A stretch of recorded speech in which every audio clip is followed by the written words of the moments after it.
अब वहीं जिस इनामुल हक नाम के लड़के के साथ राधिका के वीडियो शूट की बात सामने आई थी, उस इनामुल हक ने न्यूज़ 18 से बातचीत में इस वीडियो को लेकर क्या कहा है, आइए आपको वो बात दिखाते हैं। इनामुल, हमसे जुड़ने के लिए बहुत बहुत धन्यवाद। But could you first of all explain और share with us your own experience with Radhika.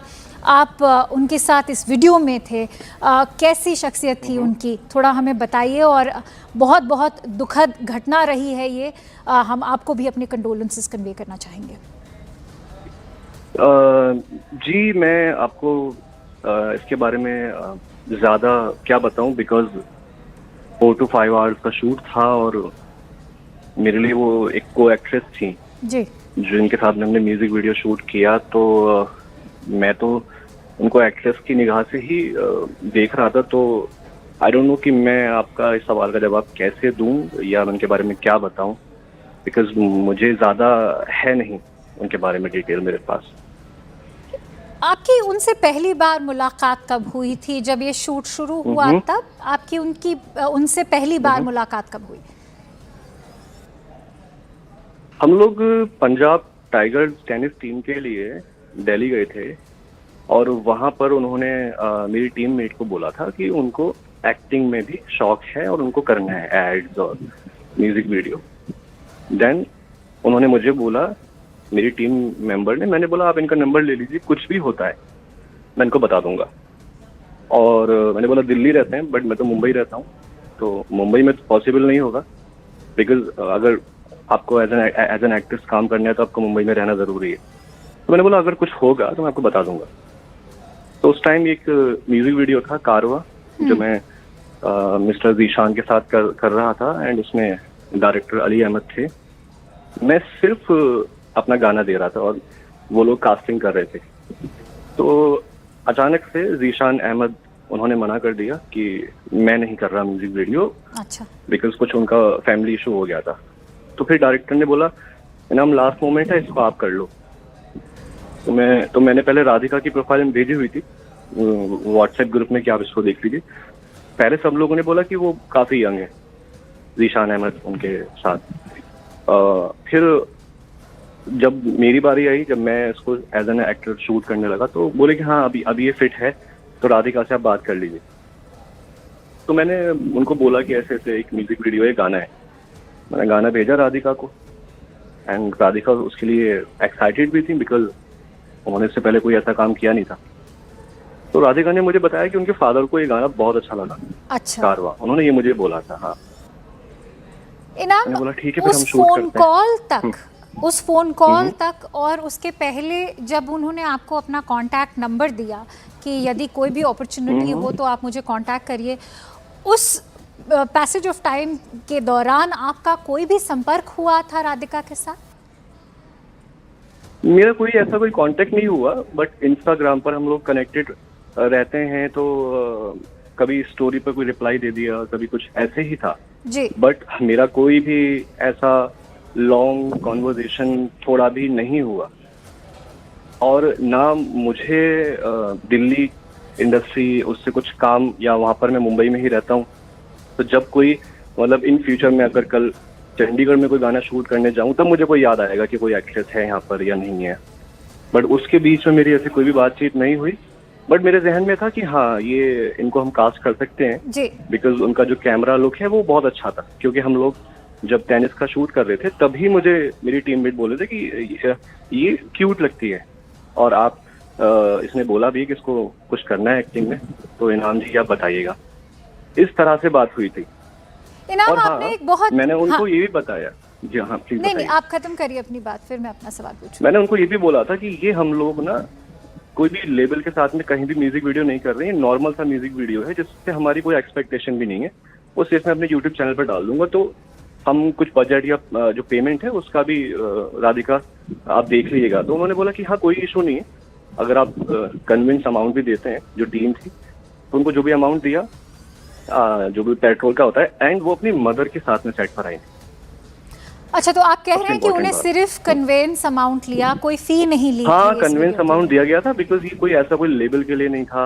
अच्छा। जहाँ हमारे पास प्रोड्यूसर हो ये, और इस तरह से बहुत सारे लोग अच्छा। शूट करते रहते हैं। आपने एक बहुत ज़रूरी बात कही, आपने कहा कि उनके पिताजी को ये गाना बहुत ही दिलचस्प लगा और ये मुझे कारवां राधिका ने उन्हें बोला बहुत था। पसंद आया हाँ, था। ये मुझे राधिका ने तो बोला क्या था। ये मुझे राधिका ने शूटिंग बोला। सेंसिबिलिटीज को लेके भी उनकी परिवार के कोई कंसर्न्स थे, उनके पिताजी या माताजी के? नहीं नहीं, हर सीन जो आंटी जी हैं उनकी मदर, उनके सामने हुआ हर सीन। और स्पेशली मैं अगर अपने बारे में बोलूं कि जैसा लोग सोच रहे हैं कि यार म्यूजिक वीडियो ऐसा वैसा, मैं खुद उसमें कंफर्टेबल नहीं हूँ। मतलब अगर कोई जी हम सीन, कोई ऐसा सीन भी नहीं था, नॉर्मली सीन था कि वो मेरे बाइक के पीछे बैठी हुई है। जी आप गाना देख सकते हो, नहीं, ऐसा मैं कुछ देख भी रही नहीं हूँ, था। मैं देख रही हूँ, हम जैसे बात कर रहे हैं बहुत ही प्यारा वीडियो है और इस घड़ी में तो और भी दुखद लग रहा है। इतनी प्यारी थी ये देखने में भी और इतनी यंग राइजिंग स्टार थी, तो बहुत ही अत्यंत ही दुखद घटना है। परिणाम ये भी बताइए कि जब ये वीडियो हो गया, किस तरह का सक्सेस मिला आप लोगों को? कहा जाता है कि सोशल मीडिया पे इसकी काफ़ी चर्चा हुई थी। आपका संपर्क उसके गाने के रिलीज होने के बाद भी कुछ हुआ, कुछ एक्सचेंजेस हुए थे आपके बीच में इस गाने के म्यूजिक वीडियो के सक्सेस को लेके, और सोशल मीडिया पे कैसा रिस्पांस मिल रहा था आप लोगों को? म्यूजिक वीडियो देखिए कोई सक्सेस नहीं मिला था, बिकॉज राधिका भी न्यू है और मैंने काफी प्रोजेक्ट किए हुए हैं, पर फिर भी मैं ये नहीं बोलूंगा कि मुझे लोग बहुत जानते हैं। जी एज एन एक्टर मुझे जानते हैं लोग, मैंने एज एन एक्टर काफी काम किया हुआ है टीवी पर, बट एज अ सिंगर नहीं जानते। पर आप तो दोनों मेरे ने कुछ गाने अपने अपने प्रोफाइल से तो जरूर शेयर किया होगा, आपके परिवारजनों ने शेयर किया होगा, आपके दोस्तों ने भी तो मैं शेयर आपको किया बात, होगा। हाँ मैं बात पूरी करना चाहूंगा। तो ये गाना जब रिलीज हुआ तो इस पे कोई व्यूज नहीं थे, कोई लिसनिंग स्पॉटिफाई या स्ट्रीमिंग प्लेटफॉर्म पे नहीं थी। देन मुझे लगा कि हमने थोड़ा भी जो अमाउंट लगाया है वो बर्बाद कर दिया, गाना बर्बाद हो गया, हमारा ये सोचना था। तो मैं क्या करता हूँ, अगर मैंने कोई गाना कभी नहीं चलता है, जैसे मेरे कुछ गाने सुम्बुल के साथ में आए हैं, साहिल खान उनके साथ में आए, ऐसे गाने आते हैं, तो एक तरीका ये भी होता है कि गाने को डिलीट मार दें और उसको अगेन री रिलीज करूं किसी और नॉन एक्टर के साथ में, जहां मैं भी एक्टिंग नहीं करूं। बिकॉज जो मैं गाने में दिख रहा हूं तो वो मुझे भी अच्छा नहीं लग रहा था, मतलब मैं अपना लुक पसंद नहीं कर रहा था, इस वजह से मैंने उस गाने को डिलीट भी किया था, अपने इंस्टाग्राम पर आर्काइव किया था, तो मैंने अभी ओपन कर दिया। ऐसा आपको लगा, राधिका को कैसा लग रहा था? जब गाना रिलीज हुआ तो राधिका ने अपना अकाउंट डीएक्टिवेट कर दिया। क्यों? वो मुझे वहां नहीं दिख रहे, ये मुझे आज तक इसका जवाब नहीं पता। एंड क्योंकि सब लोग अपने गाने को प्रमोट करते हैं, एक्टर हो या एक्ट्रेस हो, जो कि राधिका नहीं कर रही थी। मैंने उनको मैसेज भी किया, राधिका आप ये देखिए गाने का आउटपुट अच्छा है, आप उसको प्रमोट क्यों नहीं कर रही हैं?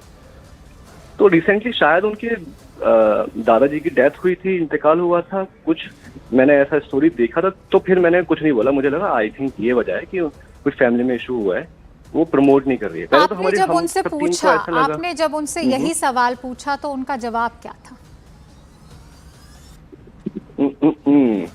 एक मिनट, मुझे उसके लिए फोन ओपन करके और जवाब देखना होगा, मुझे अब 1 मिनट दीजिए, बिकॉज मुझे याद भी नहीं है, टाइम भी हो गया और मेरे फोन में ये नंबर भी सेव्ड ऐसे है, राधिका यादव। ऐसा तो कभी नहीं हुआ होगा आपके साथ कि आपने कोई सवाल राधिका से पूछा हो और उसका जवाब उनसे नहीं मिला? मैं आपको बता रहा हूँ जी, ये देखिए मैंने बोला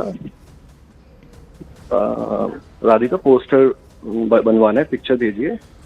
तो sorry I did not see the messages, I have been really busy lately, let me look through, what kind of picture do you want. मैंने बताया कि पोस्टर में जो हमको चाहिए होता है पिक्चर। तो फिर मैंने उनको भेजा कि प्लेलिस्ट हुआ है गाना स्पॉटिफाई पर। उन्होंने बोला वाओ दैट्स अमेजिंग। मैंने बोला कोलैब पोस्ट करना था आपके साथ में, तो बोला I deactivated for some time, I be back soon. Then फिर मैंने बोला कि ठीक है अब हम अकेले प्रमोट करेंगे। तो वो बोलती है was just not feeling it. अरे हाँ। Okay. So has she also shared the reason why she deactivated her account?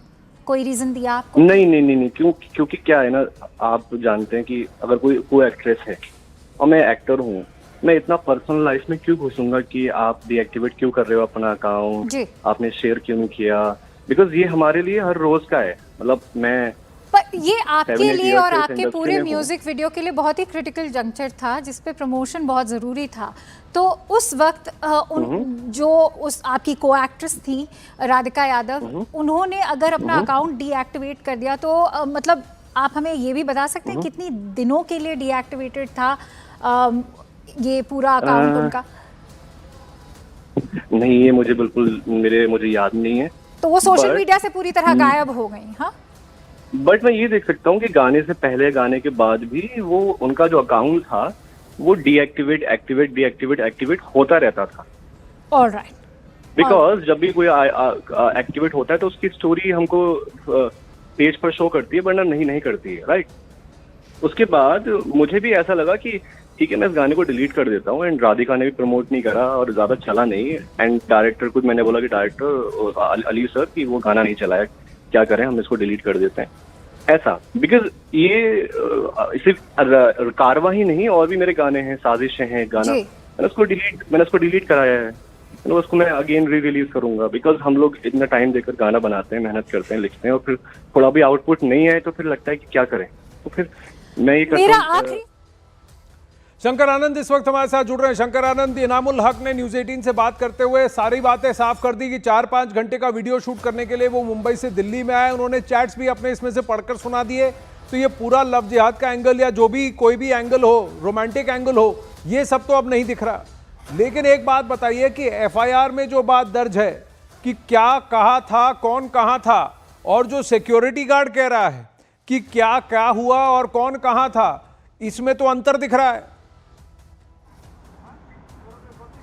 देखिए आनंद, इस मामले की जो इन्वेस्टिगेशन की अगर बात करें तो इस वक्त में जो दीपक हैं यानी कि राधिका के पति, वो इसी थाने में हैं। उन्हें लॉकअप में रखा गया है और उससे पूछताछ की जा रही है। और पूरा ये मामला जो है अब लगभग क्लियर हो चुका है। फिलहाल यहाँ लव जिहाद या इस टाइप का कुछ एंगल अभी फिलहाल नज़र नहीं आ रहा है। इस मामले में राधिका की माँ का जो स्टेटमेंट है वो बेहद महत्वपूर्ण है। राधिका की माँ का जो स्टेटमेंट है, जिस तरह से हमारे सूत्र बता रहे हैं कि दीपक यानी कि जो राधिका के पिता हैं, राधिका के पिता जो है वो उनका जो एक कहा जा सकता है उनकी मानसिक स्थिति जो है वो कई बार ऐसा बना हुआ रहता था कि वो शक करना, शक करना या नहीं करना। शंकर आनंद से फिर जुड़ने की कोशिश करेंगे। वहां थाने के से ठीक बाहर शंकर आनंद हमसे बात कर रहे हैं, जुड़ रहे हैं, वापस उनके पास जाने की कोशिश करेंगे। लेकिन मंजू यादव जी, जो दीपक यादव की पत्नी है, राधिका यादव की माताश्री हैं, उनकी बात को समझना बहुत आवश्यक है। उनका बयान और उन्होंने क्या कहा। जब गोली चली या जब घटना घटी तब वो घर पर बीमार थी, वो वहां नहीं थी, वो कमरे में नहीं थी, वो ऊपर एक और मंजिला में थी। वो बात उन्होंने कही है, एफआईआर में ये बात दर्ज है। लेकिन अब सिक्योरिटी गार्ड कहता है कि मंजू यादव जी नीचे खड़ी हुई थी, महिलाओं से बात कर रही थी, घर में कोई झगड़ा चल रहा है, और अचानक दीपक यादव ऊपर से आकर ये कहते हैं कि मैंने मार दिया है राधिका को, हाथ में उनके पिस्तौल है, ऐसा सिक्योरिटी गार्ड कहता है। अब इसी बीच सूत्रों के मुताबिक राधिका की मां ने बड़ा खुलासा किया है। राधिका की मां ने बताया है कि आरोपी पिता दीपक यादव बेहद जिद्दी और सनकी स्वभाव के हैं। एक बार उसने पत्नी को सिर्फ अपने देवर से बात करने पर डांट दिया था। हाल ही में गांव में किसी ने ताना मारा कि बेटी खूब कमा रही है, तू तो ऐश कर रहा है। बस इसी बात ने दीपक को अंदर से अंदर तक झकझोर दिया। पिछले 3 दिन में राधिका और दीपक के बीच टेनिस एकेडमी बंद करने को लेकर लगातार झगड़ा हो रहा था। ये मंजू यादव जी ने कहा, ये राधिका की मां है। राधिका की मां के मुताबिक दीपक बार बार कह रहा था कि वो उसे जान से मार देगा, यानी राधिका को जान से मार देगा।